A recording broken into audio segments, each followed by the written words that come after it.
শ্রীমদ্ ভাগবতের চতুর্থ অধ্যায় ব্রহ্মাণ্ডে হিরণ্যকশিপুর সন্ত্রাস শ্রবণ করুন। নারদমুনি বললেন, হিরণ্যকশিপুর কঠোর তপস্যায় ব্রহ্মা অত্যন্ত প্রসন্ন হয়েছিলেন। তাই হিরণ্যকশিপু যখন তার কাছে বর প্রার্থনা করেছিল তা অত্যন্ত দুর্লভ হলেও তখন তিনি তাকে সেই সমস্ত বর প্রদান করেছিলেন। শ্রী ব্রহ্মা বললেন, হে হিরণ্যকশিপু, তুমি যে সমস্ত বর আমার কাছে প্রার্থনা করেছ তা অধিকাংশ মানুষের পক্ষে দুর্লভ, কিন্তু তা সত্ত্বেও হে বৎস, আমি তোমাকে তা দান করব। তারপর ভগবান ব্রহ্মা, যিনি অব্যর্থ বর প্রদান করেন, তিনি অসুরশ্রেষ্ঠ হিরণ্যকশিপুর দ্বারা পূজিত এবং মহান ঋষি ও মহাত্মাগণ কর্তৃক সংস্তুত হয়ে সেখান থেকে প্রস্থান করেছিলেন। দৈত্য হিরণ্যকশিপু এইভাবে ব্রহ্মার বর লাভ করে স্বর্ণের মতো কান্তি সমন্বিত দেহ লাভ করেছিল এবং তার ভাতৃবধের কথা স্মরণ করে ভগবান শ্রীবিষ্ণুর প্রতি বিদ্বেষ ভাব পোষণ করতে লাগলেন। হিরণ্যকশিপু সমগ্র ব্রহ্মাণ্ড জয় করেছিল। সেই দৈত্য প্রকৃতপক্ষে তিলোকের উচ্চ, মধ্য এবং অধোলোকের দেবতা, মনুষ্য, গন্ধর্ব, গরুর, উরক, সিদ্ধ, চারণ, বিদ্যাধর, ঋষি, যম আদি পিতৃপতি, মনু, যক্ষ, রাক্ষস, পিশাচ, প্রেত, ভূত আদি সমস্ত প্রাণীদের অধিপতিগণ সহ তাদের গ্রহলোক সমূহ জয় করে নিয়েছিল। এইভাবে সে সমস্ত গ্রহলোকের অধিপতিদের পরাভূত করে তার বশীভূত করে রেখেছিল। তাদের স্থানসমূহ জয় করে সে তার শক্তি এবং প্রভাব অপহরণ করেছিল। সমস্ত ঐশ্বর্য সমন্বিত হিরণ্যকশিপু স্বর্গের দেবতাদের প্রসিদ্ধ প্রমোদোদ্যান নন্দনকাননে বাস করতে লাগল। প্রকৃতপক্ষে সে দেবরাজ ইন্দ্রের মহা ঐশ্বর্য সমন্বিত প্রাসাদে বাস করত। সেই প্রাসাদ স্বয়ং বিশ্বকর্মা নির্মাণ করেছিলেন এবং তা এত সুন্দরভাবে নির্মাণ করা হয়েছিল যে যেন ব্রহ্মাণ্ডের সমস্ত ঐশ্বর্যের অধিষ্ঠাত্রী লক্ষ্মীদেবী সেখানে বাস করতেন। দেবরাজ ইন্দ্রের ভবনের সোপানগুলি প্রবাল দিয়ে তৈরি ছিল। ভূমিতল মহামূল্য মকরত মণিখচিত ছিল। ভিত্তিসমূহ ফটিক শোভিত এবং স্তম্ভশ্রেণী বৈদুর্য মণিভূষিত ছিল। উপরের চন্দ্রতপগুলি অত্যন্ত সুন্দরভাবে অলঙ্কৃত ছিল। আসনসমূহ ছিল পদ্মরাগ মণিখচিত এবং দুগ্ধ ফেননিব রেশমের শয্যা মুক্তা দ্বারা অলঙ্কৃত ছিল। সেই প্রাসাদের রমণীরা অত্যন্ত সুন্দর দন্তবিশিষ্ট এবং তাদের মুখমণ্ডলের সৌন্দর্য অতুলনীয় ছিল। তারা যখন প্রাসাদে ইতস্তত বিচরণ করত তখন তাদের পায়ের নূপুর অত্যন্ত সুন্দর সুরে ধ্বনিত হতো এবং রত্নে তাদের সৌন্দর্য প্রতিবিম্বিত হতো। দেবতারা কিন্তু অত্যন্ত নির্যাতিত হয়েছিল এবং হিরণ্যকশিপুর পদযুগলে মস্তক অবনত করে তাদের প্রণত হতে হয়েছিল। হিরণ্যকশিপু অকারণে দেবতাদের অত্যন্ত কঠোরভাবে দণ্ড দিয়েছিল। এইভাবে হিরণ্যকশিপু তার কঠোর শাসনের দ্বারা সকলকে নিয়ন্ত্রিত করে সেই প্রাসাদে বাস করেছিল। হে রাজন, হিরণ্যকশিপু সর্বদা উগ্রগন্ধ সুরাপানে মত্ত থাকত এবং তাই তার তাম্রলোচন সর্বদা ঘূর্ণিত হতো। কিন্তু তা সত্ত্বেও যেহেতু সে কঠোর তপস্যা এবং যোগ সাধনার বলে অত্যন্ত শক্তিশালী ছিল, তাই সে নিতান্ত ঘৃণিত হলেও ব্রহ্মা, শিব এবং বিষ্ণু ব্যতীত সমস্ত দেবতারাই উপহার হস্তে তার উপাসনা করতেন। হে পাণ্ডুপুত্র মহারাজ যুধিষ্ঠির, হিরণ্যকশিপু তার স্বীয় শক্তির দ্বারা দেবরাজ ইন্দ্রের সিংহাসনে অধিষ্ঠিত হয়ে অন্য সমস্ত লোকের অধিবাসীদের তার নিয়ন্ত্রণাধীন করেছিল। বিশ্বাবসু, তুম্বুরু আদি গন্ধর্বগণ, আমি স্বয়ং এবং বিদ্যাধর, অপ্সরা এবং সমস্ত মহর্ষিরা তার যশগান করার জন্য বারবার তার স্তব করতাম। নিষ্ঠা সহকারে বর্ণাশ্রম ধর্ম অনুসরণকারীরা যে প্রচুর উপহার এবং উপাচার দিয়ে যজ্ঞ অনুষ্ঠান করতেন, হিরণ্যকশিপু দেবতাদের সেই যজ্ঞভাগ না দিয়ে স্বয়ং তা গ্রহণ করত। তখন হিরণ্যকশিপুর ভয়েই যেন সপ্তদ্বীপ সমন্বিতা পৃথিবী বিনা কর্ষণেই চিৎ জগতের সুরভির মতো অথবা স্বর্গের কামধনুর মতো বিবিধ শস্য উৎপাদন করেছিল। পৃথিবী প্রচুর পরিমাণে খাদ্যশস্য উৎপন্ন করেছিল। গাভী পর্যাপ্ত পরিমাণে দুগ্ধ দিয়েছিল এবং নবমণ্ডল বিশেষ শোভাপ্রাপ্ত হয়েছিল। ব্রহ্মাণ্ডের বিবিধ সমুদ্র তাদের পত্নী সদৃশ নদীসমূহের তরঙ্গের দ্বারা হিরণ্যকশিপুর কাছে বিবিধ মণিরত্ন প্রেরণ করত। এই সমুদ্রগুলি হচ্ছে লবণ, ইক্ষুরস, সুরা, ঘৃত, দুগ্ধ, দধি এবং মিষ্টি জলের সমুদ্র। পর্বতের মধ্যবর্তী উপত্যকাগুলি হিরণ্যকশিপুর ক্রীড়াস্থলী হয়েছিল। তার প্রভাবে সমস্ত বৃক্ষ এবং লতা সমস্ত ঋতুতেই প্রচুর ফল ও ফুলে শোভিত হয়েছিল। বাড়ি বর্ষণ, শোষণ এবং দহনের ক্রিয়া, যেগুলি ব্রহ্মাণ্ডের তিনজন বিভাগীয় অধ্যক্ষ ইন্দ্র, বায়ু এবং অগ্নির কার্য, সেগুলি হিরণ্যকশিপু দেবতাদের সহায়তা ব্যতীত একাকী পরিচালনা করেছিল। সর্বাধিক নিয়ন্ত্রণ করার ক্ষমতা লাভ করা সত্ত্বেও এবং যথাসম্ভব ইন্দ্রিয় সুখ ভোগ করা সত্ত্বেও হিরণ্যকশিপু তৃপ্ত হতে পারেনি, কারণ তার ইন্দ্রিয়গুলিকে নিয়ন্ত্রণ করার পরিবর্তে সে তার ইন্দ্রিয়ের দাসে পরিণত হয়েছিল। এইভাবে তার ঐশ্বর্য গর্বে অত্যন্ত গর্বিত হয়ে এবং স্বাস্থ্যবিধি লঙ্ঘন করে হিরণ্যকশিপু দীর্ঘকাল অতিবাহিত করেছিল।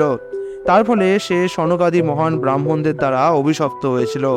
বিভিন্ন লোকপালগণ সহ সমস্ত অধিবাসীরা হিরণ্যকশিপুর প্রচণ্ড উৎপীড়নে অত্যন্ত পীড়িত হয়েছিল। ভীত এবং বিচলিত হয়ে অন্য কোথাও আশ্রয় না পেয়ে তারা অবশেষে ভগবান শ্রীবিষ্ণুর শরণাপন্ন হয়েছিল। যেখানে পরমেশ্বর ভগবান বিরাজ করেন, যেখানে অমল আত্মা সন্ন্যাসীগণ গমন করে আর ফিরে আসেন না, সেই দিককে আমরা নমস্কার করি। এইভাবে ধ্যান করে লোকপালগণ নিদ্রাহীন হয়ে পূর্ণরূপে তাদের মন সংযত করে এবং কেবলমাত্র বায়ু আহার করে ভগবান ঋষিকেশের আরাধনা করতে লাগলেন। তখন জড়চক্ষুর দ্বারা অদৃশ্য এক ব্যক্তির দিব্য কণ্ঠস্বর তারা শুনতে পেয়েছিলেন। সেই স্বর মেঘের ধ্বনির মতো গম্ভীর ছিল এবং তা সমস্ত ভয় দূর করে সকলকে অনুপ্রাণিত করেছিল। ভগবানের সেই বাণী ঘোষণা করেছিল, হে বিদুবশ্রেষ্ঠগণ, ভয় করো না, তোমাদের মঙ্গল হোক। আমার মহিমা শ্রবণ কীর্তন করে এবং আমার প্রার্থনা করে তোমরা আমার ভক্ত হও, তার ফলে সমস্ত জীবের পরম মঙ্গল লাভ হয়। হিরণ্যকশিপুর সমস্ত কার্যকলাপ সম্বন্ধে আমি অবগত আছি এবং অচিরেই আমি তার সেই সমস্ত দুষ্কর্মের সমাপ্তি সাধন করব। ততক্ষণ পর্যন্ত তোমরা অপেক্ষা করো। কেউ যখন ভগবানের প্রতিনিধি দেবতাদের প্রতি, সমস্ত জ্ঞান প্রদানকারী বেদের প্রতি, গাভীদের প্রতি, ব্রাহ্মণদের প্রতি, বৈষ্ণবদের প্রতি, ধর্মের প্রতি এবং চরমে পরমেশ্বর ভগবান আমার প্রতি বিদ্বেষ ভাবাপন্ন হয়, সে শীঘ্রই বিনাশ প্রাপ্ত হয়। হিরণ্যকশিপু যখন তার নির্বৈর, প্রশান্ত এবং মহাত্মা সপুত্র প্রহ্লাদের প্রতি হিংসাত্মক আচরণ করবে, তখন সমস্ত ব্রহ্মার বর সত্ত্বেও আমি তাকে সংহার করব। দেবর্ষি নারদ আরো বললেন, সকলের পরম গুরু পরমেশ্বর ভগবান যখন স্বর্গের দেবতাদের এইভাবে আশ্বাস দিয়েছিলেন, তখন তারা তাকে তাদের সশ্রদ্ধ প্রণতি নিবেদন করে দৈত্য হিরণ্যকশিপুর মৃত্যু অবশ্যম্ভাবী জেনে তাদের আলয়ে ফিরে গিয়েছিলেন। হিরণ্যকশিপুর 4 জন অত্যন্ত সুযোগ্য পুত্রের মধ্যে প্রহ্লাদ ছিলেন সর্বশ্রেষ্ঠ। প্রকৃতপক্ষে প্রহ্লাদ ছিলেন সমস্ত দিব্য গুণের আধার, কারণ তিনি ছিলেন ভগবানের অনন্য ভক্ত। তিনি ব্রহ্মণ্য গুণ সম্পন্ন, সচ্চরিত্র এবং পরম সত্যকে জানতে দৃঢ় প্রতিজ্ঞ ছিলেন। তিনি তার মন এবং ইন্দ্রিয়কে সর্বতভাবে সংযত করেছিলেন। পরমাত্মার মতো তিনি সমস্ত জীবের প্রতি দয়ালু এবং সৌহার্দ্যপরায়ণ ছিলেন। সম্মানিত ব্যক্তিদের প্রতি তিনি ভৃত্যের মতো আচরণ করতেন। দরিদ্রদের প্রতি তিনি পিতার মতো বাৎসল্য প্রকাশ করতেন। সমান ব্যক্তিদের প্রতি তিনি ভ্রাতার মতো অনুরক্ত ছিলেন এবং তিনি তার গুরু ও জ্যেষ্ঠ গুরু ভাতাদের ঈশ্বর তুল্য সম্মান করতেন। তিনি বিদ্যা, ঐশ্বর্য, সৌন্দর্য, অভিজাত্য গণিত গর্ব থেকে সম্পূর্ণরূপে মুক্ত ছিলেন। প্রহ্লাদ মহারাজ যদিও আসুরিক পরিবারে জন্মগ্রহণ করেছিলেন, তবুও তিনি আসুরিক ছিলেন না। তিনি ছিলেন ভগবান বিষ্ণুর পরম ভক্ত। অন্য অসুরদের মতো তিনি বৈষ্ণব বিদ্বেষী ছিলেন না। চরম বিপদেও তিনি উদ্বিগ্ন হতেন না এবং তিনি প্রত্যক্ষ বা পরোক্ষভাবে বৈদিক সকাম কর্মে আগ্রহী ছিলেন না। প্রকৃতপক্ষে তিনি সমস্ত জড়বস্তুকে অর্থহীন বলে মনে করতেন এবং তাই তিনি সমস্ত কামনা বাসনা থেকে সম্পূর্ণরূপে মুক্ত ছিলেন।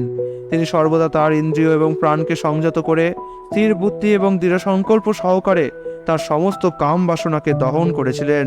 হে রাজন, প্রহ্লাদ মহারাজের মহৎ গুণাবলী আজও জ্ঞানবান মহাত্মা এবং বৈষ্ণবেরা কীর্তন করে থাকেন। সমস্ত সদ্গুণ যেমন ভগবানের মধ্যে সর্বদাই বিরাজমান, তেমনি তার ভক্ত প্রহ্লাদ মহারাজের মধ্যেও সেইগুলি নিত্য বিরাজমান। হে মহারাজ যুধিষ্ঠির, যে সভায় সাধু এবং ভগবত ভক্তের সম্বন্ধে আলোচনা হয়, সেখানে অসুরদের শত্রু দেবতারাও মহান ভগবত ভক্ত প্রহ্লাদ মহারাজের দৃষ্টান্ত উল্লেখ করেন। আপনাদের মতো মহৎ ব্যক্তিদের তো কোনো কথাই নেই। প্রহ্লাদ মহারাজের অসংখ্য গুণাবলী কে নির্ণয় করতে পারে? বাসুদেব শ্রীকৃষ্ণের প্রতি তার অবিচলিত শ্রদ্ধা এবং অনন্য ভক্তি ছিল।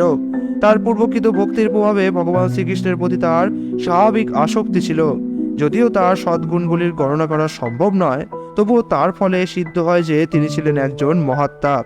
প্রহ্লাদ মহারাজ তার শৈশব থেকে শিশুসুলভ খেলাধুলার প্রতি উদাসীন ছিলেন। প্রকৃতপক্ষে তিনি সর্বতভাবে সেগুলি পরিত্যাগ করে শ্রীকৃষ্ণের ভাবনায় পূর্ণরূপে মগ্ন হয়ে জড়বৎ অবস্থা প্রাপ্ত হন। যেহেতু তার মন সর্বদা কৃষ্ণ ভাবনায় মগ্ন থাকত, তাই তিনি বুঝতে পারতেন না কিভাবে এই জগৎ ইন্দ্রিয় তৃপ্তি সাধনের কার্যকলাপে মগ্ন হয়ে পরিচালিত হচ্ছে। প্রহ্লাদ মহারাজ সর্বদাই শ্রীকৃষ্ণের চিন্তায় মগ্ন থাকতেন। এইভাবে ভগবানের দ্বারা সর্বদা আলিঙ্গিত হয়ে তিনি উপলব্ধি করতে পারতেন না কিভাবে উপবেশন, পর্যটন, ভোজন, শয়ন, পান, কথোপকথন আদি দৈহিক প্রয়োজনগুলি আপনা থেকেই অনুষ্ঠিত হচ্ছে। কৃষ্ণপ্রেমে বিহল চিত্তে কখনো তিনি ক্রন্দন করতেন, কখনো হাসতেন, কখনো আনন্দ প্রকাশ করতেন এবং কখনো উচ্চস্বরে কীর্তন করতেন। কখনো ভগবানকে দর্শন করে প্রহ্লাদ মহারাজ পূর্ণ উৎকণ্ঠার বশে উচ্চস্বরে তাকে রাখতেন। কখনো আনন্দে লজ্জারহিত হয়ে নৃত্য করতেন, কখনো শ্রীকৃষ্ণের চিন্তায় মগ্ন হয়ে তন্ময়তা লাভ করতেন। এবং বিভোরভাবে বিভূত হয়ে ভগবানের লীলার অনুকরণ করতেন।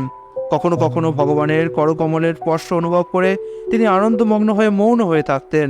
আবার কখনো কখনো তার শরীর রোমাঞ্চিত হতো এবং ভগবত প্রেমে তার নিমিলিত নেত্র থেকে অশ্রুধারা ঝরে পড়ত। অকিঞ্চন সুপ্ত ভগবত ভক্তের সঙ্গ প্রভাবে প্রহ্লাদ মহারাজ নিরন্তর ভগবানের শ্রী পাদপদ্মের সেবায় যুক্ত হয়েছিলেন।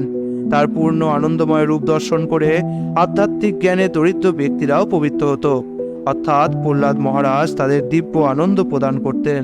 হে মহারাজ যুধিষ্ঠির, হিরণ্যকশিপু সেই মহাভাগ্যবান প্রহ্লাদকে নির্যাতন করেছিল, যদিও তিনি ছিলেন তার নিজের পুত্র। মহারাজ যুধিষ্ঠির তখন বললেন, হে দেবর্ষে, হে সুব্রত, প্রহ্লাদ যদিও ছিল তার পুত্র, তবুও হিরণ্যকশিপু কিভাবে সেই নির্মল হৃদয় মহাত্মাকে দুঃখ দিয়েছিল, এই বিষয়ে আমি আপনার কাছে জানতে ইচ্ছা করি। পিতামাতা সর্বদাই তাদের সন্তানদের প্রতি স্নেহপরায়ণ হন। সন্তান অবাধ্য হলে পিতামাতা তাদের তিরস্কার করেন, কিন্তু সেই তিরস্কার তো শত্রুতার বশে নয়, পক্ষান্তরে সন্তানের শিক্ষার জন্য এবং তার মঙ্গলের জন্য। কিন্তু প্রহ্লাদ মহারাজের পিতা হিরণ্যকশিপু কিভাবে তার এই প্রকার মহান পুত্রকে উৎপীড়ন করেছিল, সেই কথাই আমি জানতে উৎসুক। এই প্রকার আজ্ঞানুবর্তী, সদাচারী এবং পিতৃভক্ত পুত্রের প্রতি হিংসা আচরণ করা তো পিতার পক্ষে কিভাবে সম্ভব হতে পারে? হে ব্রাহ্মণ, হে প্রভু, স্বভাবত স্নেহশীল পিতা তার মহান পুত্রকে দণ্ড দেওয়ার উদ্দেশ্যে তাকে হত্যা করার চেষ্টা করতে পারে, সেই কথা আমি কখনো শুনিনি। দয়া করে আপনি আমার এই সন্দেহ দূর করুন। ইতি শ্রীমদ্ভাগবতের সপ্তম স্কন্ধের ব্রহ্মাণ্ডে হিরণ্যকশিপুর সন্ত্রাস নামক চতুর্থ অধ্যায়ের ভক্তি বেদান্ত অনুবাদ সম্পূর্ণ হলো। হরে কৃষ্ণ।